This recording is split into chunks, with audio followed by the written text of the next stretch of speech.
Analytical School of Jurisprudence.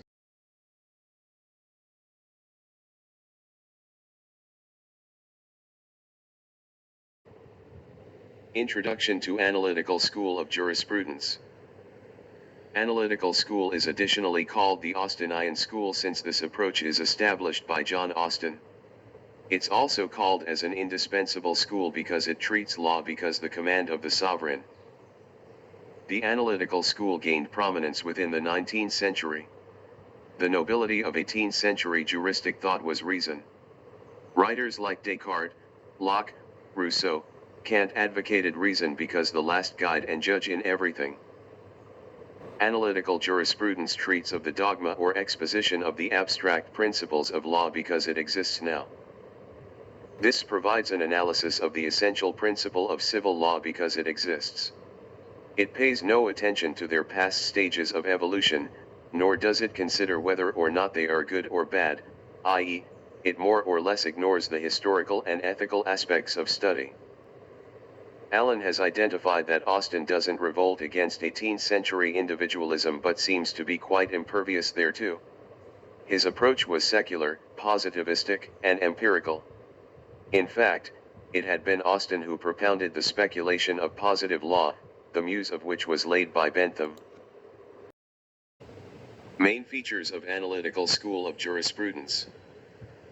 Analytical School of Jurisprudence is additionally called the Positivist School of Jurisprudence because it considers law because it is and not because it should be. The most features of Analytical School is summarized as follows. 1. This school lays down the essential elements that make up the entire fabric of law, example the state, sovereignty, and also the administration of justice. 2. It also considers other allied issues directly or indirectly affecting the material of law, example property, possession, obligations, contracts, trusts, personality, incorporation, intention, motive and negligence. 3. It takes into consideration the legal sources from which the law proceeds. The four most important legal sources are legislation, judicial precedents, and customary law. 4. It investigates the idea of legal liability, both civil and criminal. 5. It analyzes the conception of legal rights, their division, creation, transfer and execution. 6. It favors codification of law and treats law as a conscious enactment or command with legal sanction behind it. Austin is thought to be the father of the Analytical School. His approach was analytical. Austin built on the inspiration of expository jurisprudence laid down by Bentham and didn't concern himself with extra legal norms. Holland is another supporter of the Analytical School. He is the follower of Austin. However, he differs from Austin as to the interpretation of the term positive law. For him, all laws are of not the command of sovereign, rather, he defines law as rules of external human action enforced by a sovereign political authority. Bentham's legal philosophy is called utilitarian individualism. He was an individualist. He said that the function of law is to emancipate the individual from the bondage and restraint upon his freedom. Once the individual was made free, he himself shall be looking after his welfare. In this way, he was a supporter of laissez-faire principle of economics. He pleaded for codification and condemned judge-made law and customs, etc. Bentham was a realist and his activities were many-sided. His keen desire for law reform was based on the doctrine of utility. His ambition for codification based on the complete dislike for judge-made law filled his work with a sense of mission. According to Bentham, the end of legislation is the greatest happiness of the greatest number. He defined utility as the property or tendency of a thing to prevent some evil or to procure some good. The consequences of good and evil are respectively pleasure and pain. The purpose of law is to bring pleasure and avoid pain. Pleasure and pain are the ultimate standards on which a law may be judged. All consideration of justice and morality disappear from this approach. The business of the government, according to Bentham, was to promote the happiness of the society by furthering the enjoyment of pleasure and affording security against pain. It is the greatest happiness of the greatest number that is the measure of right and wrong. He was convinced that, if the individuals encompassing the society were happy and contented, the whole body politic would enjoy happiness and prosperity. Commenting on the Bentham's philosophy, Sir Henry Maine observed Bentham was in reality neither jurist nor a moralist within the proper sense of the word. The theories don't seem to be on law, but on legislation. When carefully examined, he may be seen to be a legislator even in morals. Undoubtedly, his language seems to sometimes imply that he's explaining a moral phenomenon, but in reality, he wishes to reiterate them according to a working rule to be consistent with the regulation gathered from his reflection on legislation. Approaches. Salmond explains that jurisprudence is concerned with investigating law while legal theory seeks to understand the law in a strictly academic manner. According to him, jurisprudence brings some important principles of law and legal concepts to light, and legal theory attempts to study legal concepts in an academic manner to answer questions pertaining to the meaning of law. Hart. Professor Hart has criticized the Austinian conception of law by linking it with his own original concept of law viewed from the positivist standpoint.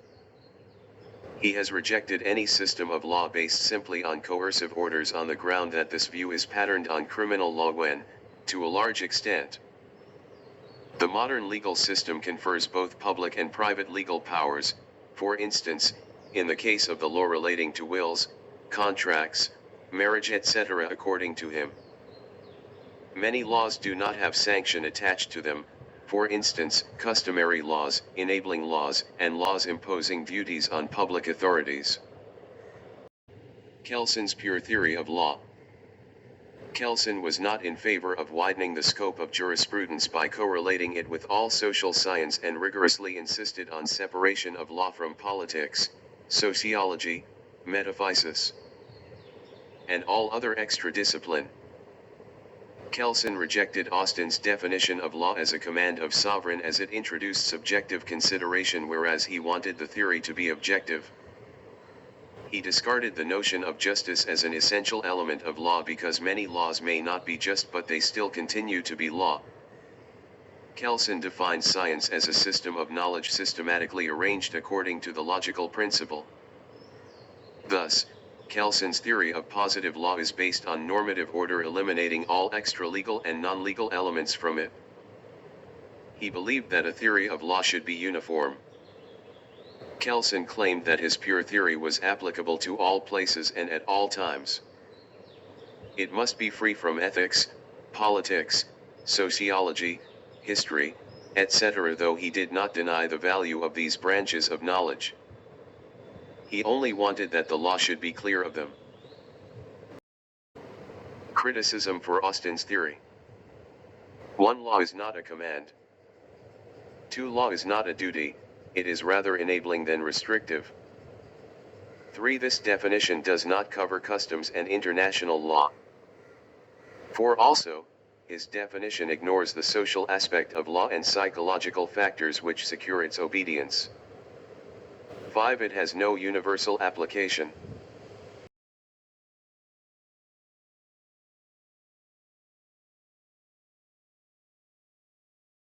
Criticism for Salmond's theory. 1. He confuses justice with law.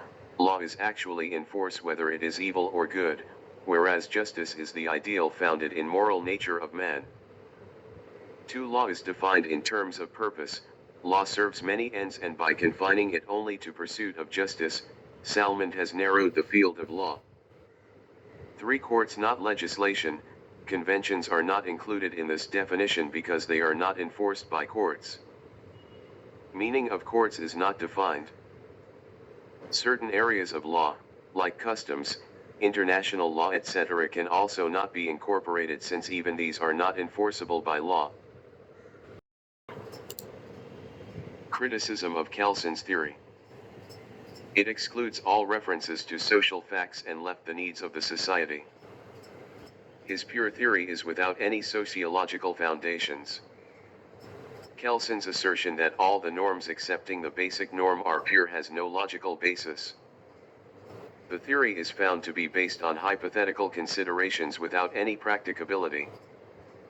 It is not possible to divest law from the influence of political ideology and social needs.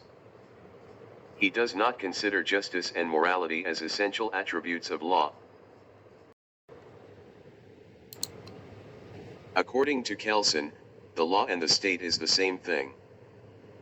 However, the identity of law and state is questionable, because it has been observed that the state functions even beyond jurisdiction, territory, or sphere of law. Professor Lasky criticized the Kelson's theory, as it is not desirable to free law from politics and ideology. He observed that Kelson's theory is wholly formal, which attempts to create an algebra of law. Like, share, subscribe and comment your views.